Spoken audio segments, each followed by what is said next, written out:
3, 2, 1. O prefeito Eduardo Paes sancionou os projetos de lei do pacote legislativo para os Jogos Olímpicos de 2016 e a Copa do Mundo de 2014. A cerimônia foi realizada no Palácio da Cidade e contou com a presença do presidente da Câmara Municipal do Rio de Janeiro, vereador Jorge Felipe. Mais uma vez.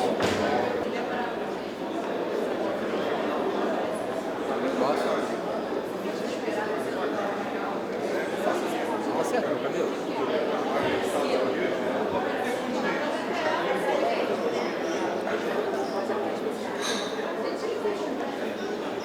Três, dois, um. O prefeito Eduardo Paes sancionou os projetos de lei do pacote legislativo para a Copa do Mundo de 2014 e os Jogos Olímpicos e Paralímpicos de 2016. A cerimônia foi realizada no Palácio da Cidade e contou com a participação do presidente da Câmara Municipal do Rio de Janeiro, vereador Jorge Felipe.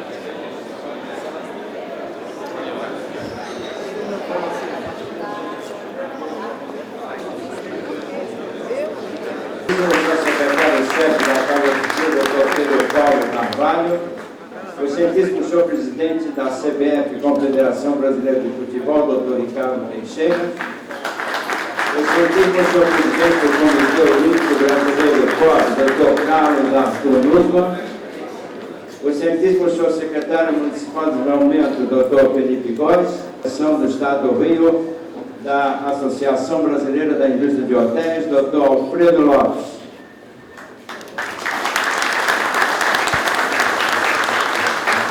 Esta cerimônia marca a sanção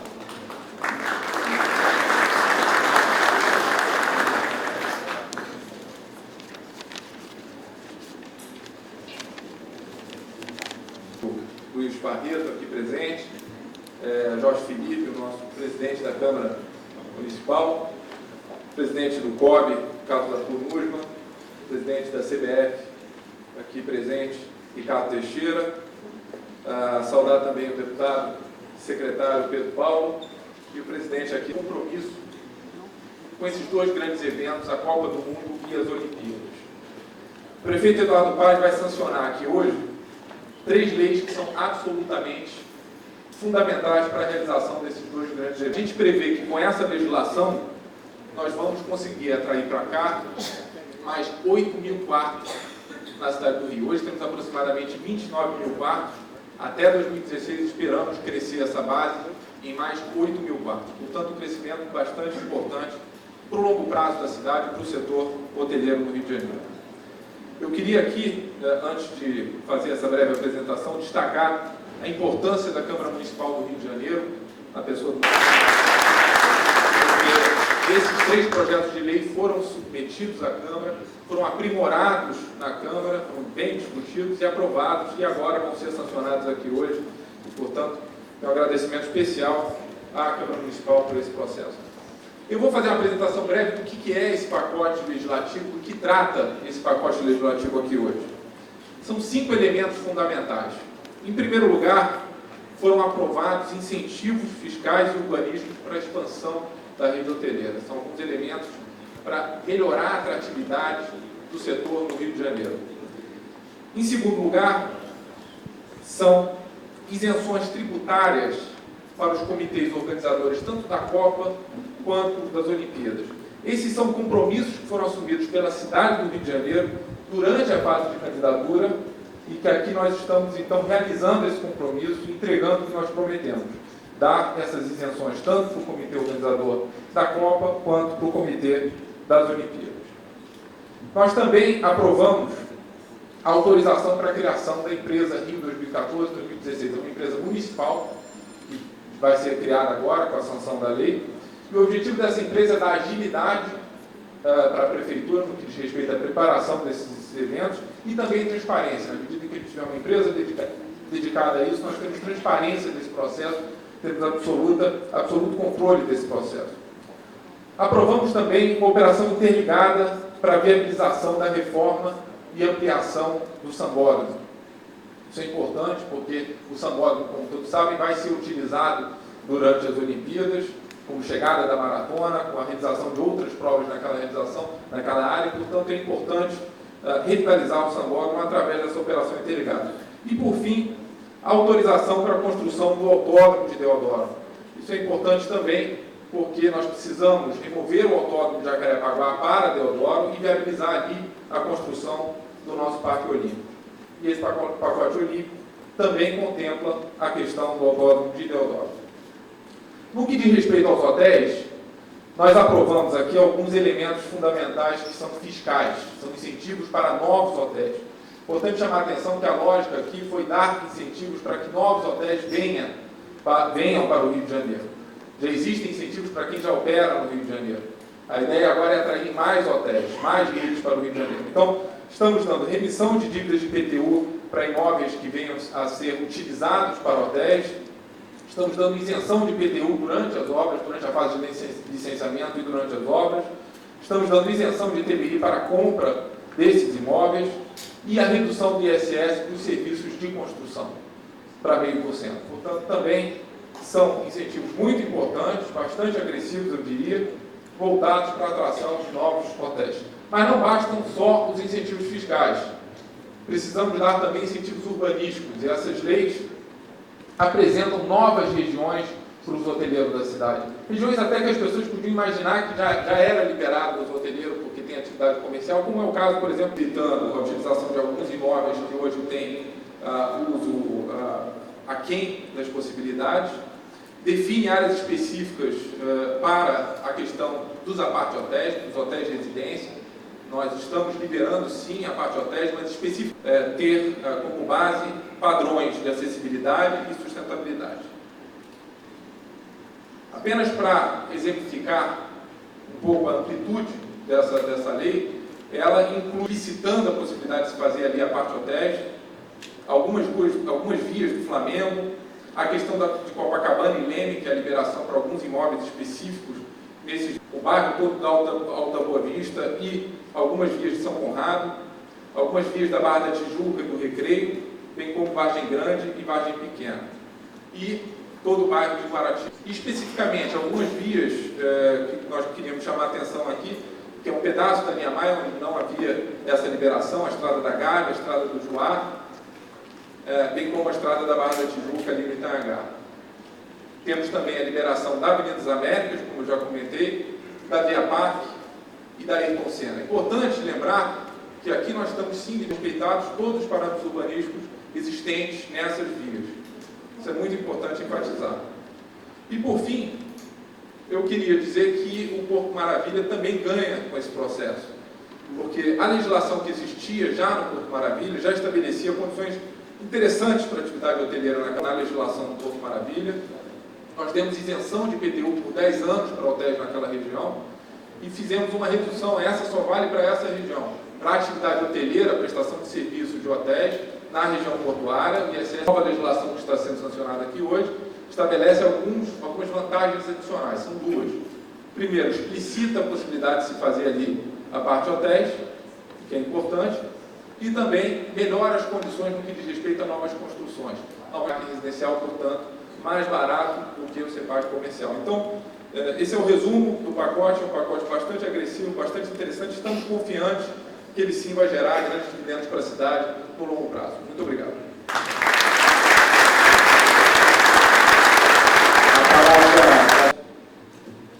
Meus colegas hoteleiros aqui, cumprimento o José Oreiro, em nome de todos, vereadores que apoiaram o pacote votando em massa, vereador Carlos Caiado aqui da nossa região da Barra, parabéns.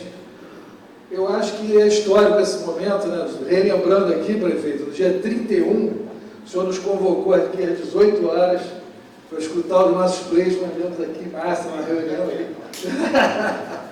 No dia 30, é verdade.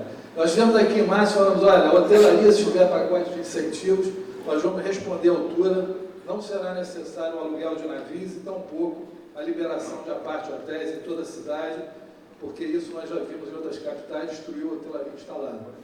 Eu acho que a prefeitura fez o seu trabalho de casa, eu vejo aqui muitos empreendedores também do ramo da construção civil, e os hoteleiros estão aqui dispostos, eu diria que nós vamos passar dos 10 mil unidades ofertadas até a Olimpíada.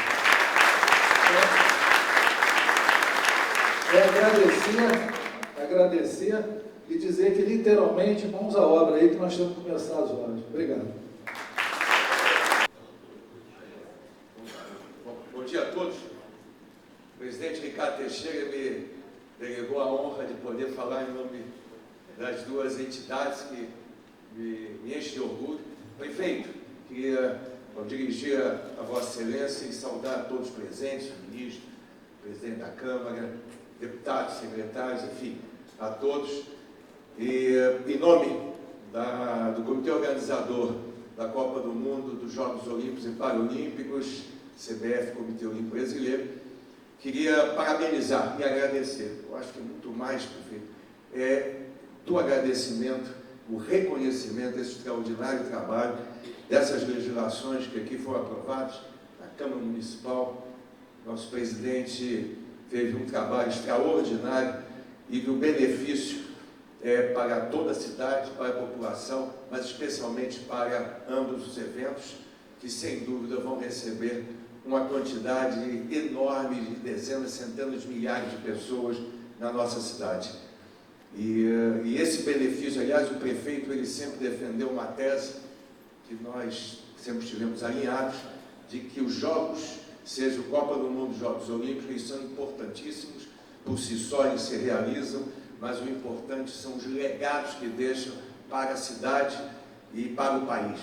Eu acho que essa tese é uma das teses que alguns jogos seguiram, outros não, enfim, cada um segue o que é melhor para si, mas eu acredito que essa tese é uma tese que foram abraçadas por todos juntos e que, sem dúvida, a população será grande beneficiada e os turistas que virão também.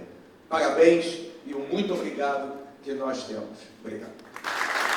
Senhor Prefeito Eduardo Paes, senhor Ministro, demais autoridades aqui presentes, senhor Presidente da CBF, do Comitê Olímpico Internacional, o nosso amigo Alfredo Lopes, Presidente do Sindicato da Rede Hoteleira, senhoras e senhores vereadores, Alfredo Serquis, João Mendes, Patrícia Amorim, Carlos Caiado, Fausto Alves, não vejo mais outros, já falei João Mendes.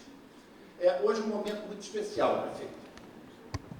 Afinal de contas, estamos aqui homologando uma decisão que foi construída, mercê de muita discussão, mercê da participação da sociedade civil, do Poder Legislativo e do Poder Executivo. Evidentemente, não imperou a vontade de qualquer desses setores, mas foi fruto de um entendimento coletivo. Uma legislação que entendemos que foi possível de ser aprovada. E temos certeza que ela alcança os objetivos colimados, finalmente pelas palavras que ouvimos. O senhor Alfredo Lopes, já de início, temos uma previsão de 10 mil novos quartos. É o atendimento de um desafio, que poucos acreditavam que a cidade do Rio de Janeiro pudesse dar este passo. Digam, senhores, estamos vivendo momentos especiais. Pela primeira vez, nós temos um parlamento perfeitamente sintonizado com o Poder Executivo, com altivez, com dignidade, sem subserviência, mas, acima de tudo, colocando o interesse da população, o interesse da cidade, acima dos interesses partidários, interesses ideológicos ou interesses pessoais.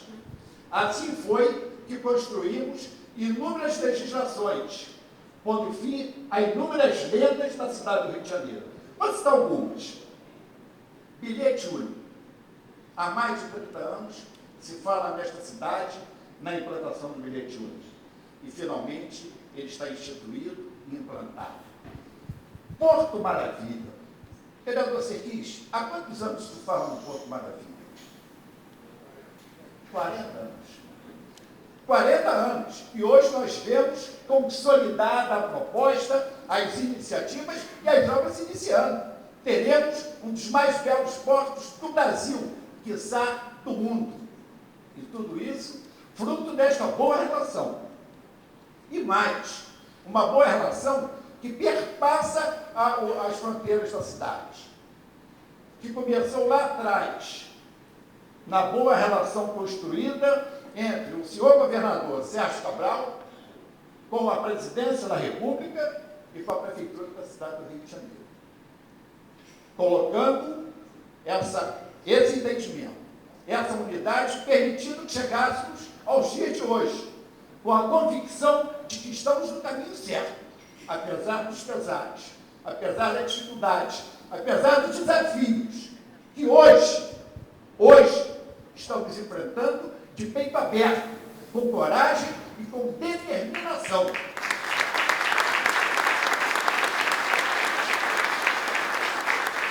Quando estava vindo para esse ponto, prefeito, e é preciso que se toque nesse assunto,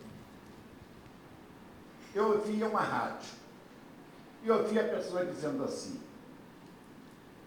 quando a polícia militar chegou na Vila Cruzeiro, a população aplaudia a entrada dos policiais.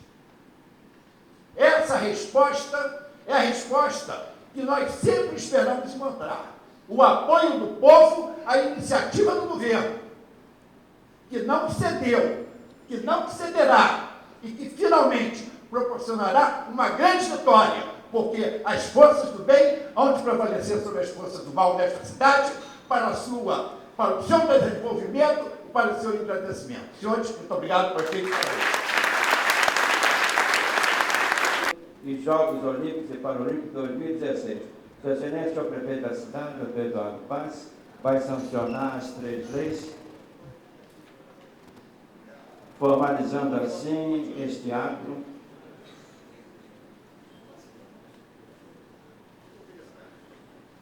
com vistas à Copa do Mundo 2014 e dos Jogos Olímpicos e Paralímpicos 2016.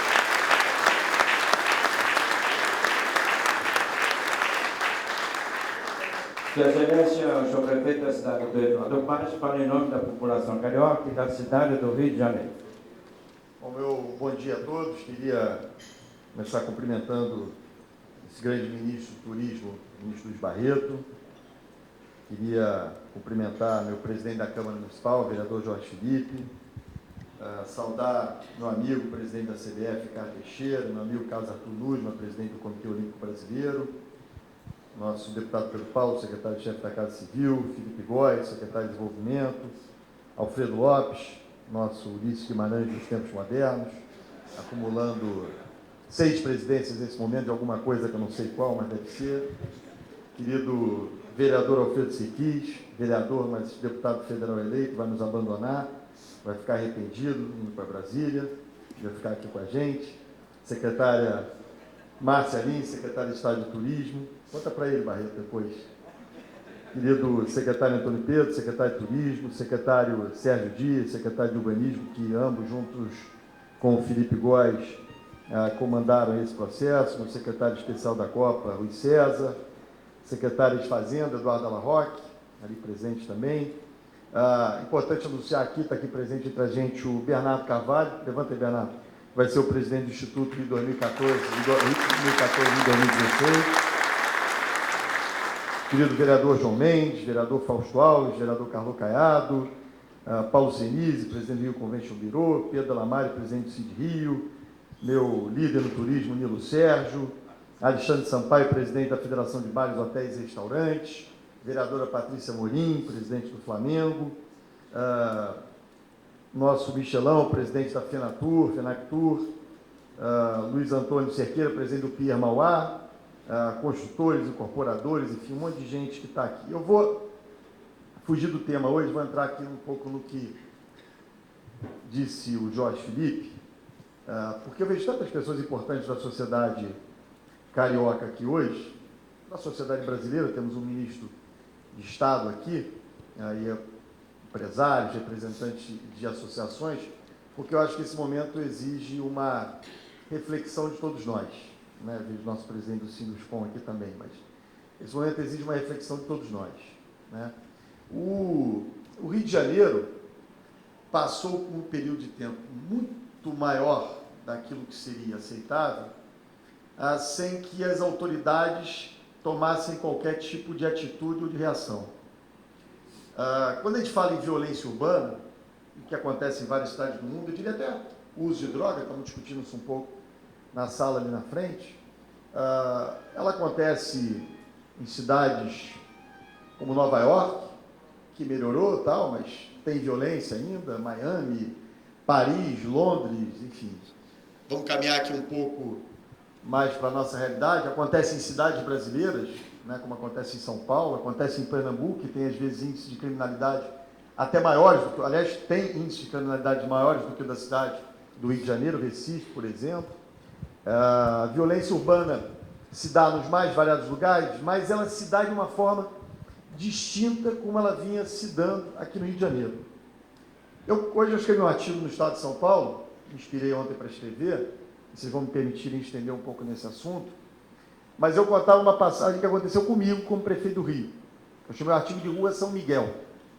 A Rua São Miguel é uma rua ali na Tijuca, Tijuca é um dos bairros mais fantásticos e aprazíveis dessa cidade maravilhosa, e a Rua São Miguel, ela está no meio do caminho entre a Gávea Pequena, que é a residência oficial do prefeito, que é outro lugar maravilhoso, não tem autoridade no mundo que more tão bem quanto o prefeito do Rio de Janeiro, no meio da Floresta da Tijuca, e fica no meio do caminho, então entre a Gávea Pequena e o centro administrativo São Sebastião, ali na Cidade Nova. E no primeiro dia que eu dormi na Gávea Pequena, deve ter sido abril de 2009, eu por mim tinha mudado dia 1º de janeiro, mas não deu, o motorista veio descendo ali o Alto da Boa Vista, quando chegou na Rua São Miguel, ele desviou, foi pela Conde de Bonfim. E eu virei para o sujeito e falei, vem cá, você está indo pela Conde de Bonfim? Vamos pela São Miguel, que o caminho é 10, 15 minutos mais rápido. E aí o motorista disse, não, prefeito, a segurança do prefeito não permite que o prefeito passe pela Rua São Miguel. Eu sou político há muito tempo no Rio de Janeiro, conheço bem essa cidade. Mas talvez tenha sido ali, Olavo, meu querido amigo aqui presente, talvez tenha sido ali um momento mais forte para mim, mais impactante da tragédia que a gente vem vivendo há muito tempo no Rio de Janeiro. Eu falei assim, mas vem cá, como é que o prefeito da cidade, eleito pelo povo para representar e para administrar a cidade, não pode passar por uma rua da sua cidade? Como é que... Eu fiquei imaginando, pensei no César Maia, no Marcelo Alencar, no Conde, enfim, naqueles que me antecederam, no Saturnino, naqueles que me antecederam na função de prefeito da cidade, fiquei imaginando a meia hora por dia que eles perdiam de trabalho ou de descanso, porque não podiam passar na Rua São Miguel. Que a Rua São Miguel, além de outras coisas, bonitas casas, bonitas árvores, bonitas praças, tinha lá o Morro do Borel, o complexo, que faz parte do complexo da Tijuca. O Morro do Borel era um desses territórios da cidade dominados, Cazé, por um poder paralelo, e essa é a diferença que nós vivemos na cidade do Rio de Janeiro, da violência urbana, por exemplo, com um índice muito maior de Recife, é porque o Estado perdeu, em determinado momento, o monopólio da força, a sua soberania sobre determinados territórios da cidade. Então, o prefeito da cidade do Rio de Janeiro não podia passar por uma rua, porque lá tinha uma comunidade cheia de gente pobre, trabalhadora, e o prefeito não podia passar por ali, não podia ver aquilo. Lá para meados do primeiro semestre, numa política pública de segurança correta e adequada, que vem se implementando desde a entrada do governador Sérgio Cabral, sob o comando do secretário Beltrame, um belo dia lá no meados do primeiro semestre, se implantou a UPP no Morro do Borel, se pacificou o Morro do Borel, ou seja, o Estado reassumiu a sua soberania territorial. E aqui quero fazer justiça, inclusive, aos meus antecessores. Tem antecessor meu que eu não gosto nem de elogiar, mas vou fazer aqui justiça com os meus antecessores. Não era uma questão de ausência de serviços públicos básicos, isso é balela. O Borel, em determinado momento ali atrás, recebeu, pode achar ruim, pouco, isso, aquilo, mas recebeu o Favela Bairro. As ruas estavam urbanizadas, tinha creche, um CIEP em frente, um posto da Conlub em frente, ou seja, não é uma coisa de ausência de serviços públicos, aquele discursinho bobalhão que tomou conta do Rio de Janeiro durante tanto tempo, quer dizer, não, porque o Estado está ausente na prestação de serviços sociais, então as pessoas vão lá e se armam para lutar pelo seu... É um esquimbal.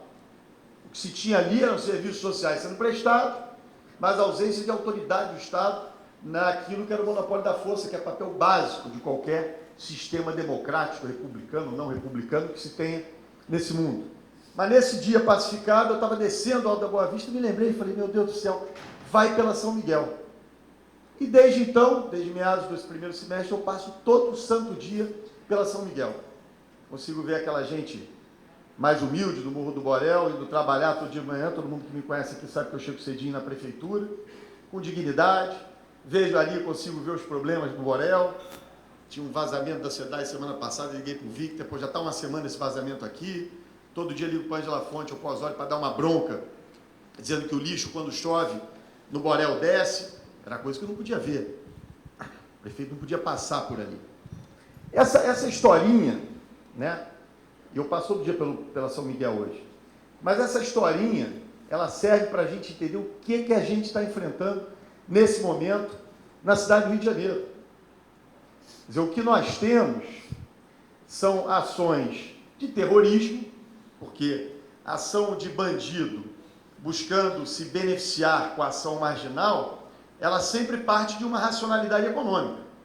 O sujeito vai assaltar um carro, ele leva o carro para vender. Vai assaltar alguém e pega o dinheiro para poder, sei lá, fazer o quê?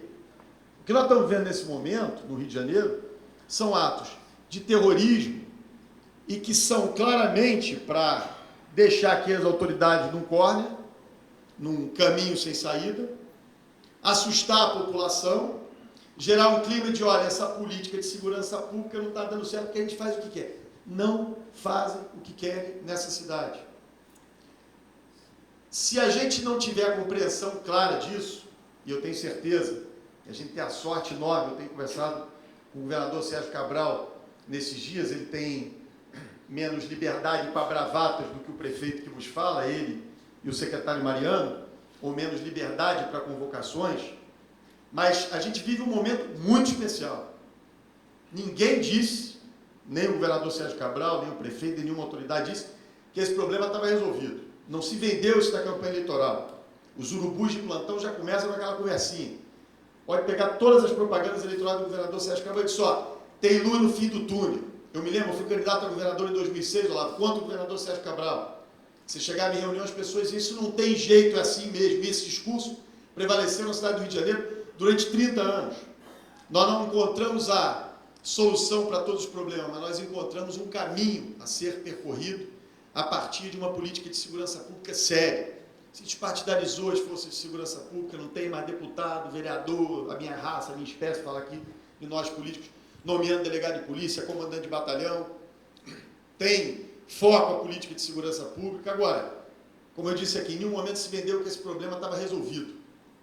Você falou, tem um caminho, ele é tortuoso, duro por anos e anos de desleixo, de demagogia. Eu não vou ficar fazendo análise antropológica, sociológica aqui do que se passou nessa cidade, e nesse estado, e nesse país, mas especialmente no Rio de Janeiro, que infelizmente ou felizmente é a referência do Brasil para as coisas boas também, para as coisas ruins, mas o que nós vemos nessa cidade, durante esse tempo todo, foi uma ausência de uma política clara de segurança. Hoje eu ouvi de uma pessoa muito próxima a mim, devia fazer igual se fez 5 anos atrás, quando teve uma bagunça dessa no Rio de Janeiro, ia lá para o presídio e torturava os comandantes desse negócio, para ver se o comandante avisava ao bandido, ó, para, porque senão o bicho está pegando.